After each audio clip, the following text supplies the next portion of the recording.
Kami dari kelompok 4 yang beranggotakan Relvi, Pilda, Kartina, Almaduyanti, dan Muhammad Lutfi.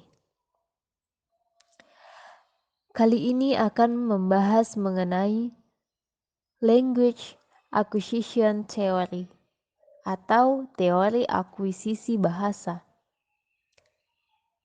Apa itu teori akuisisi bahasa? Akuisisi bahasa adalah proses di mana kita dapat mengembangkan dan mempelajari suatu bahasa.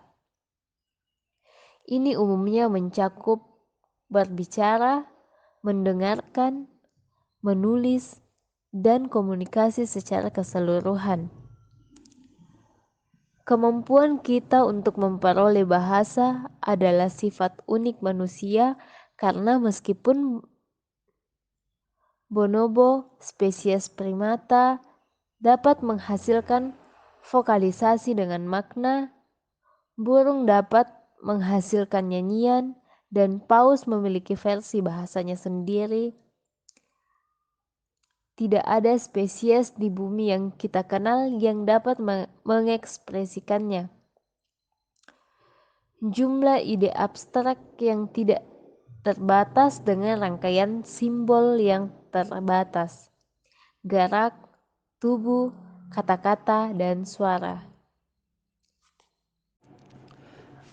Ada 3 teori akuisisi bahasa, yaitu teori nativis, teori sosiokultural, dan teori pembelajaran.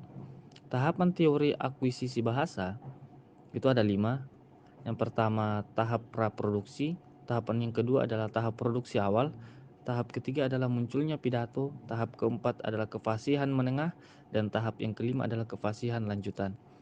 Istilah akuisisi bahasa sering mengacu pada akuisisi bahasa pertama, yang berarti bahwa itu adalah bahasa pertama yang dipelajari sebagai seorang bayi.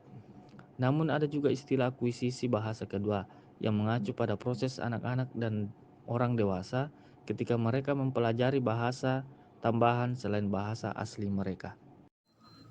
Tahapan teori akuisisi bahasa. Tahap pertama, tahap praproduksi. Yang kedua, tahap produksi awal. Tahap ketiga, munculnya pidato. Tahap keempat, kefasihan menengah. Dan yang terakhir yaitu tahap kelima, kefasihan lanjutan. Istilah akuisisi bahasa sering mengacu pada akuisisi bahasa pertama, yang berarti bahwa itu adalah bahasa pertama yang dipelajari sebagai seorang bayi. Namun, ada juga istilah akuisisi bahasa kedua, yang mengacu pada proses anak-anak dan orang dewasa ketika mereka mempelajari bahasa tambahan selain bahasa asli mereka. Akuisisi bahasa adalah proses manusia mendapatkan kemampuan untuk menangkap, menghasilkan, dan menggunakan kata untuk pemahaman dan komunikasi.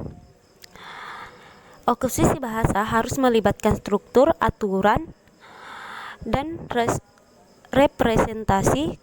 Kapasitas untuk menggunakan bahasa dengan sukses mengharuskan seseorang untuk memperoleh berbagai alat termasuk fonologi, morfologi,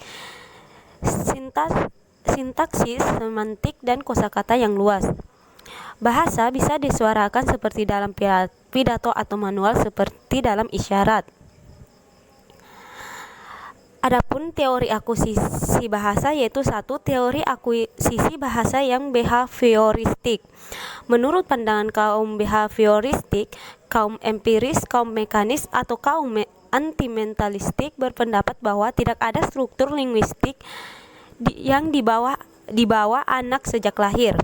Sedangkan teori akuisisi bahasa yang mentalistik, kaum mentalis berpendapat bahwa setiap anak yang lahir memiliki sejumlah kapasitas atau potensi bahasa.